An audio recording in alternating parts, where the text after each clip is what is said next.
आप जब इस बार ये कह रहे हैं बार बार कि मोदी मर जाएगा लेकिन धर्म के नाम पर आरक्षण नहीं आने देगा, ये बड़ी स्ट्रांग लाइन है। और हमने पाठशाला में दिखाया था कि आप ये आज से नहीं कह रहे हैं, आपने गुजरात के सीएम रहते हुए भी ये चीज जग जाहिर की थी। आपको क्या खतरा दिखता है अगर धर्म के नाम पर आरक्षण आए या मुसलमानों को आरक्षण मिल जाए? इसमें मोदी मुद्दा ही नहीं है। जिस समय संविधान बन रहा था, देश के गणमान्य लोग संविधान सभा में बैठे थे। डॉक्टर राजेंद्र बाबू, बाबा साहब अम्बेडकर, पंडित नेहरू वगैरह सब बैठे थे। उसमें तो कोई आरएसएस बीजेपी वाला उस समय तो सवाल ही नहीं था।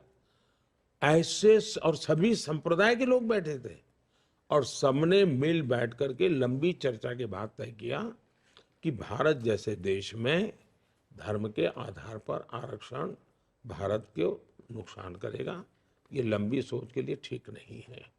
जहाँ तक दलित का, आदिवासियों का, तो एक सामाजिक व्यवस्था पिछले सैकड़ों वर्षों में समाज में जो विकृतियां आई, जिस प्रकार से छूत अछूत का भाव पैदा हो गया, ऊंच नीच का भाव पैदा हो गया और एक प्रकार से समाज एक बहुत बड़े वर्ग के साथ जन्म के आधार पर अन्याय हुआ, तो उसका प्रायश्चित करना जरूरी था।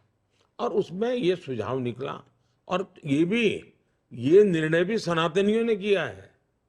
संविधान सभा में जो लोग बैठे थे सब सनातनी थे, जितने बैठे थे सब सनातनी थे। नेहरू जी जैसे कुछ अपवाद हो सकते हैं कि जो अपने आप को उससे ऊपर मानते हो, लेकिन ज्यादातर वही लोग, राजेंद्र बाबू टीका करके बैठते थे, ऐसे लोग बैठे थे। उन्होंने निर्णय किया था कि हमें ये प्रायश्चित करना है, आरक्षण देना है। और इसलिए मैं उस भावना से जुड़ा हुआ हूं। मैं संविधान के स्पिरिट को जीना चाहता हूं।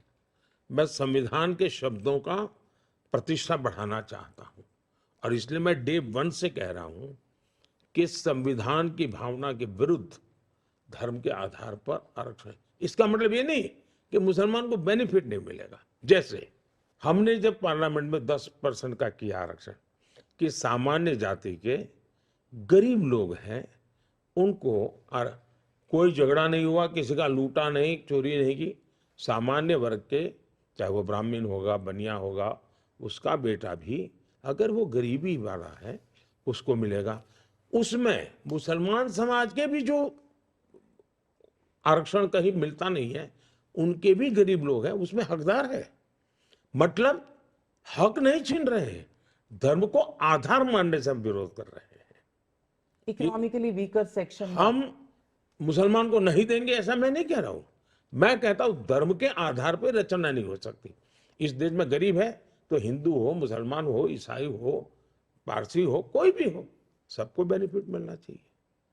जहां तक आदिवासी और दलित का सवाल है, इसके पीछे हजारों साल का इतिहास पड़ा हुआ है और इसलिए वो एक स्पेशल कारण है। और जो संविधान ने सही निर्णय किया, बाबा साहब आम्बेडकर ने सही निर्णय किया और जो आज भी देश उसका रिस्पेक्ट करता है। हर पॉलिटिकल पार्टी रिस्पेक्ट करती है और मैं नहीं मानता हूं कि कोई पॉलिटिकल पार्टी इसका विरोध करेगी। यानी आप हिंदू मुसलमान नहीं करते, मुसलमान करने वालों के विरोधी है। मैं ये धर्म के आधार पर वोट बैंक के खेल जो खेले जाते हैं ना, अब उन्होंने इस बार मैनिफेस्टो में कहा है कि हम जो ठेके देंगे वो ठेके इस पद्धति से देंगे। ये देश कैसे चल सकता है जी? ठेका दिया जाता है कि उनकी क्षमता है कि नहीं, रिसोर्सेज है कि नहीं, एक्सपीरियंस है कि नहीं, ट्रैक रिकॉर्ड है कि नहीं, सरकार के कामों को करने का उनका ये सारे चीजें देख करके ठेका दिया जाता है।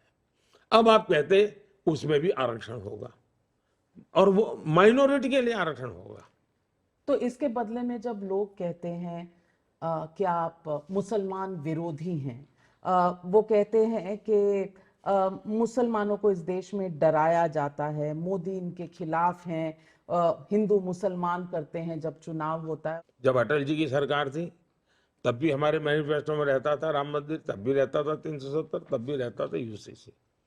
मोदी की सरकार है, अब जो काम हो गया वो नहीं रहता है, जो बाकी होगा वो रहता है। जहां तक हमारा सवाल है, ये सिद्ध करें कि भाई ये हमारा, जैसे मैं कहता हूं भाई सैचुरेशन मुझे करना है, सरकारी योजनाओं का सैचुरेशन। मतलब गांव में 50 लोग हैं जिनको घर मिलना चाहिए, मतलब 50 को मिलना चाहिए, 49 को नहीं। मतलब उसमें सब समाज आ जाएंगे, सब धर्म आ जाएंगे।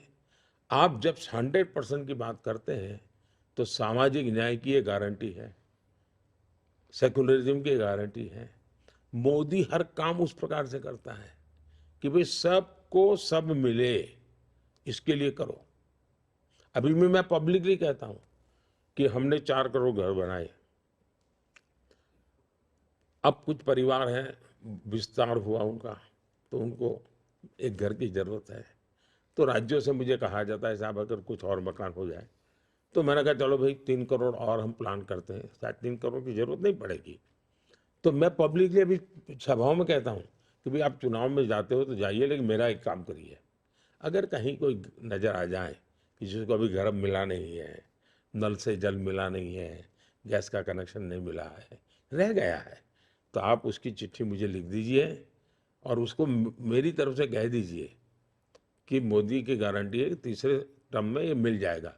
और मैं कहता हूं आप ही मेरे मोदी है, क्योंकि मुझे काम करना है। मैं वहां ये नहीं कहता हूं इस धर्म के उस धर्म के। तो एंटी मुस्लिम जब कहते हैं कैसा लगता है? न हम इस्लाम के विरोधी हैं, न हम मुसलमान के विरोधी हैं, हमारा ये काम ही नहीं है। जहां तक गाली देते हैं, ये नेहरू के जमाने से एक नैरेटिव बना हुआ है, इस प्रकार की गाली देने का। दूसरा, पहले गाली देते थे क्योंकि उनको कम मेहनत में ज्यादा मुनाफे वाला काम था, क्योंकि भी गाली दे दो ये मुसलमानों के दुश्मन है, तो आप अपने आप मुसलमान के मित्र बन जाते हो, कुछ किए बिना, तो मुफ्त में फायदा मिलता है।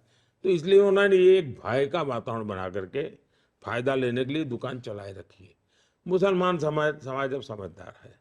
जब मैं 3 तलाक का कानून खत्म करता हूँ, परंपरा खत्म करता हूँ, तो मुस्लिम बहनों को लगता है कि अरे तो जेन्युइन आदमी है। मैं जब आयुष्मान कार्ड देता हूँ तो उसको लगता है यार ये तो जेन्युइन व्यक्ति है। मैं कोविड का वैक्सीन देता हूँ तो उसको लगता है यार ये तो जेन्युइन आदमी, हमारे साथ तो कोई भेद ही नहीं कर रहा है। इनकी परेशानी ये है कि उनका झूठ अब पकड़ा जाने लगा है, इसलिए उनको ज्यादा भ्रम फैलाने के लिए बिना सर पैर के झूठ बोलने पड़ रहे हैं। और प्रधानमंत्री जी, इसमें छोटा सा मैं एक सवाल और जोड़ रहा हूँ कि इसमें कोई दो राय नहीं कि आपकी किसी योजना में हिंदू मुसलमान हुआ, घर मिलना है, गरीब को मिलना है, वो गरीब कोई भी हो सकता है। लेकिन 2002 से आज 2024 हो गया, हम और आप किसी सामान को खरीदने जाएंगे तो 2 साल 3 साल के बाद शायद नहीं खरीदेंगे, कुछ नया ट्राई कर लेंगे। 22 साल से यही नैरेटिव कैसे मुसलमान बार बार खरीद ले रहा है या मान ले रहा है कि मोदी आएंगे तो मुसलमान को खत्म कर देंगे। देखिए, मैं करीब 25 साल हो गए मुझे हेड ऑफ द गवर्नमेंट के नाते, और गुजरात में आपको मालूम होगा शायद 18वीं शताब्दी या 19वीं शताब्दी से रिकॉर्ड अवेलेबल है, दंगे गुजरात में होते थे। उसका 10 साल में 7 साल दंगे होते थे। 2002 के बाद गुजरात में एक भी दंगा नहीं हुआ है। गुजरात में मुसलमान जो हैं आज बीजेपी वोट देना दे रहे। दूसरा, मैं आज पहली बार कह रहा हूं, मैं कभी इन विषयों को ले आया, मैं मुस्लिम समाज को कह रहा हूं, उनके पढ़े लिखे लोगों को कहता हूं कि आत्ममंथन करिए, सोचिए, देश इतना आगे बढ़ रहा है, अगर कमी आपके समाज में महसूस होती है तो क्या कारण है? सरकार की व्यवस्थाओं का बेनिफिट कांग्रेस के जमाने में आपको क्यों नहीं मिला? क्या कांग्रेस के कालखंड में आप इस दुर्दशा के शिकार हुए हो क्या? आत्ममंथन कीजिए और एक बार तय कीजिए, ये आपके मन में जो है कि सत्ता पे हम बिठाएंगे, हम उतारेंगे, उसमें आप अपने बच्चों का भविष्य खराब कर रहे हो। मुसलमान समाज दुनिया में बदल रहा है जी। आज मैं गल्फ के देशों में जाता हूँ, इतना सम्मान व्यक्तिगत रूप से मुझे मिलता है और भारत को भी मिलता है। उन सबको लगता है हमारे यहाँ विरोध हो रहा है। अब सऊदी अरेबिया में योगा ऑफिशियल सिलेबस का सब्जेक्ट है। यहाँ मैं योगा की बात करूं तो आप ये चला दे एंटी मुस्लिम है। मैं गल्फ के देशों में जाता हूँ, ये सारे अमीर लोग जो है हमारे साथ बैठते होंगे, लंच या डिनर में जरूर मुझे योगा के विषय में पूछते हैं कि मोदी जी इसका स्पेशल ऑफिशियल ट्रेनिंग लेना है तो क्या करना, कैसे करना। कोई कहते हैं मेरी पत्नी इंडिया जाती है योगा सीखने, साल में 1 महीना तो बोले वहीं रहती है। अमीर की पत्नियां कहती हैं जी, उनके परिवारजन आते हैं। अब यहाँ उसको उन्होंने हिंदू मुसलमान बना दिया, योगा को भी। अब ये जो कर रहे हैं, मैं मुसलमान समाज से आग्रहपूर्वक कहता हूं, कम से कम अपने बच्चों की जिंदगी को तो सोचो, अपना भविष्य तो सोचो। मैं नहीं चाहता हूं कोई समाज बंधुआ मजदूर की तरह जिंदगी जिए क्योंकि कोई डरा रहा है, क्योंकि कोई डरा रहा है। दूसरा, अगर आप बैठना उठना शुरू करोगे, भाजपा वाले आपको डर वाले लगते हैं, अरे जाओ ना 50 लोग बैठ करके भाजपा कार्यालय में एक दिन बैठे रहो, निकाल देंगे क्या आपको? आप देखिए क्या चल रहा है, कौन निकाल देगा आपको? कब्जा करो ना जाके बीजेपी कार्यालय का, कौन रोकता है आपको?